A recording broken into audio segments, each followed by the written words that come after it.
حامدا ومصليا أما بعد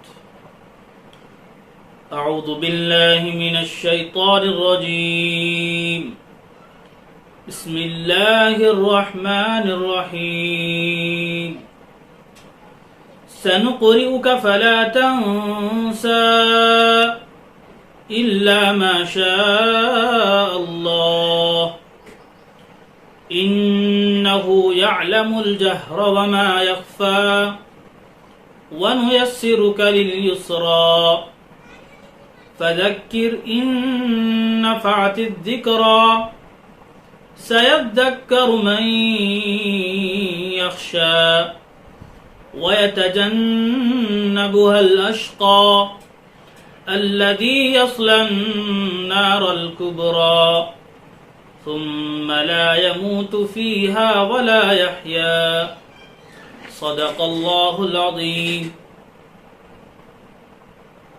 اللہ کے نام سے بے حد مہربان انتہائی رحم والے۔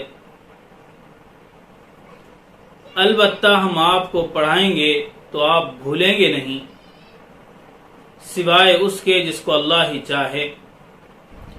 یقیناً وہ کھلے اور چھپے سب کو جانتا ہے، اور ہم آپ کو آہستہ آہستہ آسانی تک پہنچاتے جائیں گے، تو آپ نصیحت کیے جائیے اگر نصیحت سود مند ہو۔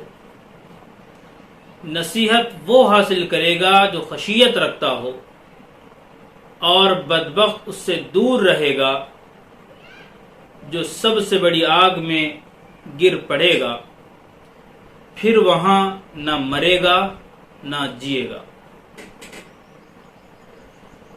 یہ سورۃ الاعلیٰ کی اگلی آیات ہیں۔ کل اللہ رب العالمین نے جو ہم نے پڑھا تھا اس کے اندر یہ بات بیان فرمائی، اللہ کی قدرت، اس کے قدرت کے مظاہر، اس کے طریقہ کار کو اللہ نے بیان کیا۔ اب یہاں سے اللہ رب العالمین نبی اکرم صلی اللہ علیہ وسلم کی جو فرائض منصبی ہیں ان کی طرف اشارہ کر رہا ہے۔ جو سب سے بڑا منصب تھا نبوت کا، جو سب سے بڑا کام تھا وہ قرآن کا پہنچانا تھا، قرآن کا نزول آپ پر ہو رہا تھا۔ جب قرآن مجید نازل ہوتا تھا تو نبی اکرم صلی اللہ علیہ وسلم اس کو جلدی جلدی یاد کرنے کی کوشش فرمایا کرتے تھے۔ تو اللہ رب العالمین نے یہاں پر یہ بات بیان فرمائی کہ آپ اس کو آرام سے یاد کریں۔ سنقرئک فلا تنسى، ہم آپ کو پڑھائیں گے، آپ بھولیں گے نہیں۔ ایک دوسری جگہ اللہ نے سورہ طٰہٰ کے اندر یہ بات بیان فرمائی، وَلَا تَعْجَلْ بِالْقُرْآنِ مِنْ قَبْلِ أَنْ يُقْضَىٰ إِلَيْكَ وَحْيُهُ، آپ جلدی جلدی نہ پڑھیں اس ڈر سے کہ کہیں وہ آیت مس نہ ہو جائے، چھوٹ نہ جائے، بھول نہ جائے، ہم آپ کو یاد دلائیں گے۔ تو اللہ رب العالمین نے آپ کو تسلی دی کہ ہم آپ کے منصب میں، آپ کے جو امور ہیں ادا کرنے کے، اس میں آپ کا ساتھ ہم دیں گے، ہماری مدد آپ کے شامل حال رہے گی۔ الا ماشاء اللہ، لیکن کوئی بات اللہ اگر آپ سے بھلانا چاہ رہے ہیں تو وہ الگ بات ہے، وہ اللہ آپ سے بھلا دے گا، ورنہ آپ خود سے نہیں بھولیں گے۔ وہ ہم آپ کے ساتھ وہ رویہ اختیار کریں گے کہ آپ کو ایک بار ہم یاد دلائیں تو آپ کو ہمیشہ وہ چیز یاد رہے گی۔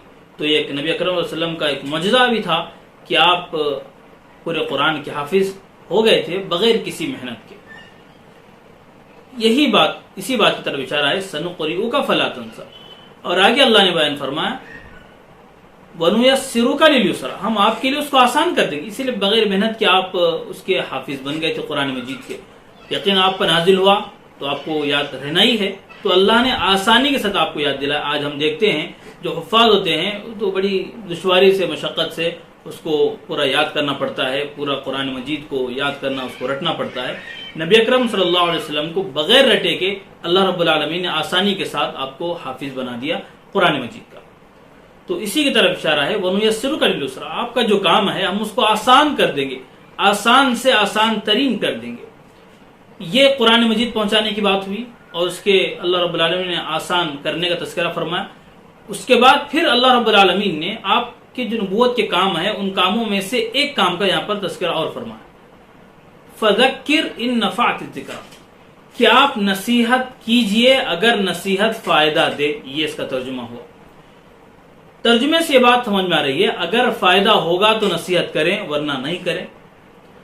حالانکہ بات ایسی نہیں ہے، یہ انداز جو بتانے کا ہے وہ ہم اپنے اعتبار سے سمجھیں گے کہ ہم کسی کو اگر بہت اہم بات بتانی ہے، بہت تاکید کے ساتھ بتانی ہے، تو ہم اس کو کہتے ہیں اگر تم انسان ہو تو اس بات کو سمجھو، اگر تم آدمی ہو تو کچھ عقل رکھو، اس بات کو سمجھو۔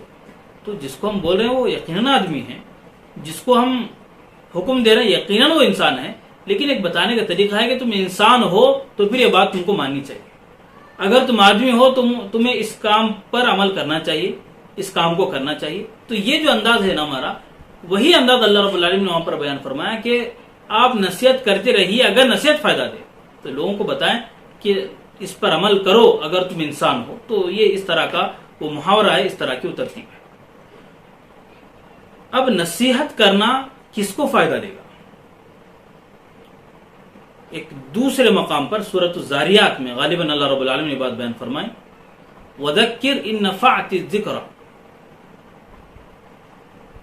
اللہ رب العالمین نے یہ بات بیان فرمائی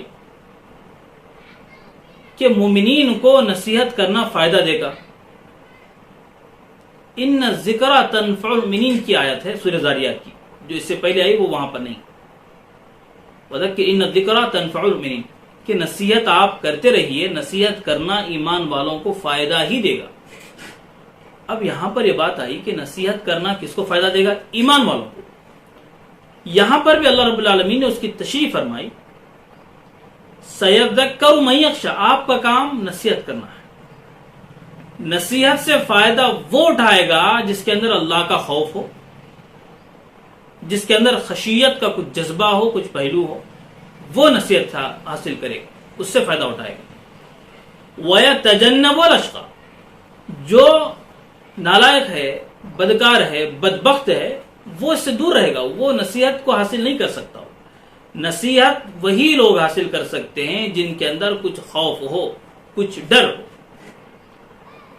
اب جو بدبخت ہوگا وہ اس سے دور رہے گا، وہ نصیحت حاصل نہیں کر سکتا۔ الذی یصلی النار الکبریٰ، جو بڑی آگ میں جا کر گرے گا، جا کر مرے گا، جو نصیحت نہیں حاصل کرے گا، اس کے بارے میں بات ہوئی۔ ثم لا يموت فیہا ولا یحییٰ، وہ ایسی آگ ہے، وہ ایسی جہنم ہے جہاں نہ وہ مرے گا نہ جیے گا۔ کیا بات ہوئی؟ یہ بات بتانا چاہ رہے ہیں وہ مرنے کی خواہش ظاہر کرے گا کہ اتنی تکلیف ہے یار، مر جائے یہاں پر، لیکن وہاں پر اس کو موت نہیں آئے گی۔ اور وہ چاہے گا کہ بھئی کچھ اچھے سے جی لوں میں، وہ جی بھی نہیں پائے گا، ایسی اس کو تکلیفیں وہاں پر کوڑن ہوگی۔ تو جہنم کی وحشت ناکی کو، خطرناکی کو بیان کیا گیا۔ ثم لا يموت فیہا ولا یحییٰ، دنیا کے اندر رہ کر اس نے نصیحت حاصل نہیں کی، نصیحت اس کو کی گئی لیکن اس نے فائدہ نہیں اٹھایا۔ اب آخرت میں اس کا انجام یہ ہوگا، نہ وہ مرے گا نہ وہ جیے گا۔ جینے کی خواہش کرے گا تو صحیح سے جی بھی نہیں پائے گا، مرنے کی تمنا کرے گا، وہ موت کی تمنا بھی اس کی پوری نہیں ہوگی۔ یہ اس بدبخت کا انجام ہوگا جو نصیحت حاصل نہیں کرے گا۔ تو آج اتنا کافی ہے، اگلے کل انشاءاللہ 4-5 آیات اور رہ گئی ہیں سورۃ الاعلیٰ کی، اس کو ہم مکمل کر لیں گے۔ وآخر دعوانا ان الحمد للہ رب العالمین۔